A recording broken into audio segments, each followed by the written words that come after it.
लगातार झटके पर झटके के बीच ममता बनर्जी के लिए एक राहत की खबर आई पहाड़ से।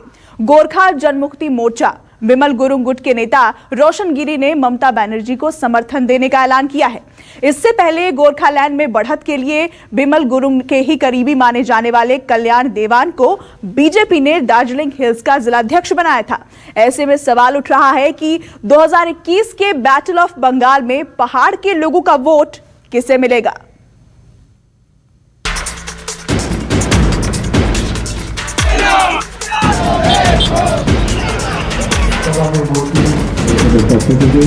पश्चिम बंगाल के कुर्सियांग की सड़कों पर गजब का उत्साह है।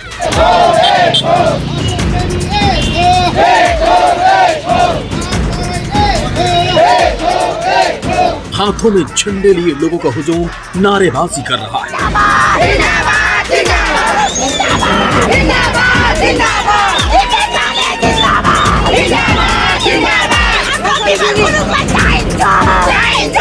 दार्जिलिंग और सिलीगुड़ी के बीच बसी कुर्सियांग में खड़े इन लोगों को इंतजार है गोरखा जनमुक्ति मोर्चा के नेता रोशन गिरी का, जो पिछले 3 साल से अंडरग्राउंड में। गोरखा जनमुक्ति मोर्चा बिमल गुरुंग गुट के रोशन गिरी कभी बीजेपी के समर्थक हुआ करते थे, लेकिन अब इन्हें ममता बनर्जी के शासन में ही गोरखा जनमुक्ति मोर्चा का संकल्प पूरा होता दिख रहा है। शुरू से ही आपका भारतीय जनता पार्टी के साथ एक मधुर संबंध रहा है, लेकिन अब इस संबंध में कहीं ना कहीं एक खटास आई है।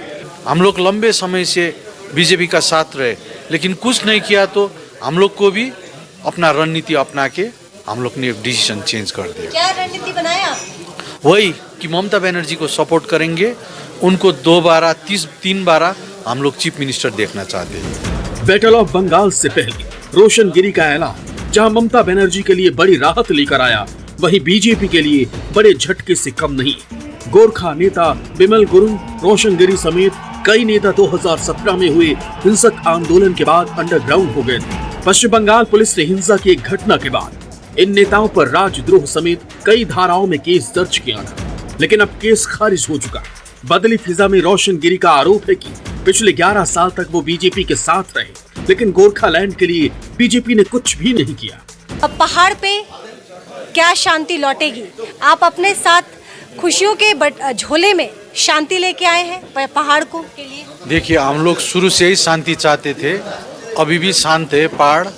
हाँ, हम लोग आगे भी शांत करके रखेंगे, डेमोक्रेसी बहाल करेंगे। जो डेमोक्रेसी नहीं है पहाड़ में, वो डेमोक्रेसी बहाल करके रखेंगे। 2009 से हम लोग बीजेपी का साथ रहा, लेकिन बीजेपी ने जो अपना मैनिफेस्टो में लिखा है, संकल्प पत्र में लिखा है, वो कुछ नहीं किया। गोरखा का लिए कुछ नहीं किया।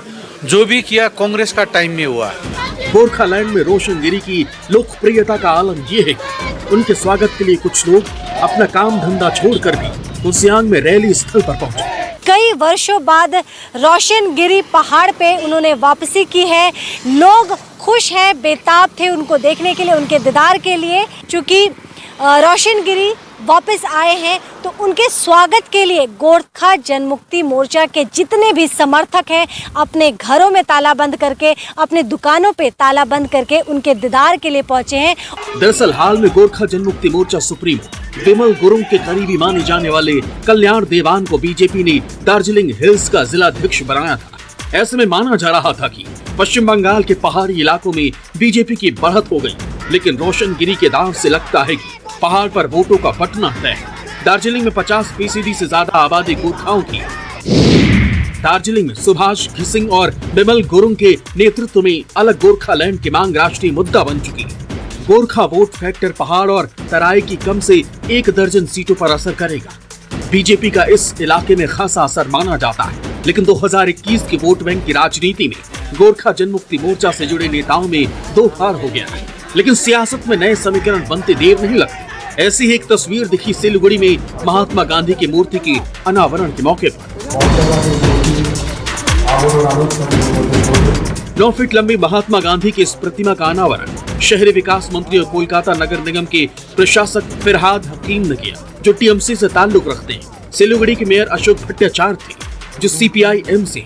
वही कांग्रेस विधायक शंकर मालाकार भी साथ रहे। भले ही ये एक संयोग था, लेकिन सवाल उठ रहा है कि क्या बैटल ऑफ बंगाल से पहले बीजेपी के खिलाफ लेफ्ट, कांग्रेस और टीएमसी तीनों एक साथ आई। हमारे सबका पहला परिचय है, हम भारतीय हैं और सिलीगुड़ी में फादर ऑफ द नेशन की मूर्ति नहीं थी, जहाँ पर हम जाके मन के शांति की बात करते हैं। इतना वक्त लग गया फादर ऑफ नेशन के लिए? वो मूर्ति हम लोग ने स्थापन किया और फादर ऑफ नेशन के सामने कोई राजनीति नहीं होता है।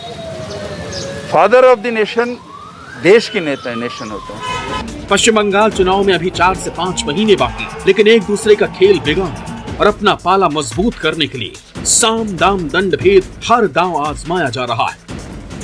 मनु कृष्णा, सिलीगुड़ी, न्यूज़ 24। बंगाल में खूनी संघर्ष का इतिहास पुराना है। पहले लेफ्ट से खूनी जंग लड़कर ममता बनर्जी बंगाल की सत्ता में आई, फिर बीजेपी और टीएमसी कार्यकर्ताओं में खूनी संघर्ष शुरू हुआ। अब आलम यह है कि बीजेपी की चढ़ाई से बौखलाए टीएमसी कार्यकर्ता आपस में ही भिड़ने लगे हैं।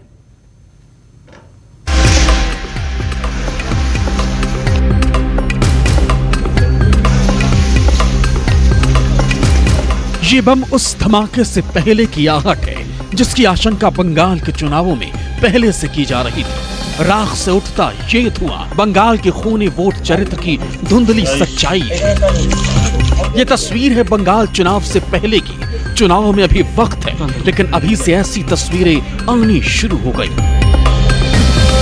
जमीन पर कहीं जिंदा बम पड़ा है तो दूसरी तरफ जलने के बाद की निशानियां। चुनाव पूर्व के ये हालात सत्ता में बैठे लोगों की बौखलाहट को दर्शा रहा है। बौखलाहट इस बात की कि अब उनकी कुर्सी जाने का डर सता रहा है। बौखलाहट इस बात से कि सत्ता से बेदखल होने की आशंका प्रबल हो रही है। बौखलाहट इस बात से कि चुनाव से पहले बीजेपी की तैयारियों के सामने उनकी नैया डगमगाने लगी है। नौबत ये आ गई है कि विपक्षियों पर हमला करते करते अब खुद के घरों में भी आग लगाने लगे हैं टीएमसी कार्यकर्ता। दुर्गापुर के कांकसा पुलिस स्टेशन क्षेत्र के पनागर रेल कॉलोनी में रविवार रात टीएमसी के गुट आपस में ही भिड़ गए। बात इतनी बढ़ गई कि मारपीट के बाद बमबारी की घटना को भी अंजाम दिया गया। मौके पर मौजूद जिंदा देसी बम इस बात की गवाही भी दे रही। पूरे इलाके में तनाव का माहौल है। घटना में 2 लोग गंभीर रूप से जख्मी हो गए। वहीं मामले में अब तक 10 से ज्यादा लोगों की गिरफ्तारी हो चुकी है। खबर के मुताबिक विधायक आलोक मांझी और ब्लॉक अध्यक्ष देवदास बख्शी के 2 टीएमसी समूहों ने एक दूसरे पर हमला किया था। धारदार हथियार से शुरू हुई लड़ाई बमबारी तक आ गई। दरअसल दुर्गा पूजा के समय से ही दोनों पक्षों के क्लबों के बीच का विवाद चुनाव की तैयारियों के दौरान इस सूरत में सामने आया है। फिलहाल पुलिस अपनी कार्रवाई में जुटी है, लेकिन बंगाल की सत्ता में बैठी ममता सरकार के लिए ये तस्वीरें किसी सिरदर्दी से कम नहीं है। एक तरफ मोदी शाह और बंगाल बीजेपी की तैयारी से पहले ही बंगाल सरकार की नींदें हराम हो चुकी हैं। ऊपर से टीएमसी समर्थकों की आपस में हो रही खूनी संघर्ष ने एक और चुनौती खड़ी कर दी है।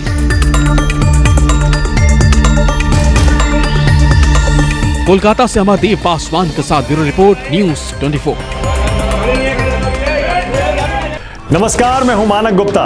अगर आपको हमारा ये वीडियो पसंद आया हो तो इसे लाइक और शेयर जरूर करें और हाँ, हमें सब्सक्राइब और फॉलो करना ना भूलें ताकि आप देश और दुनिया की कोई खबर मिस ना करें। तो जुड़े रहिए हमारे साथ और देखते रहिए न्यूज़ 24।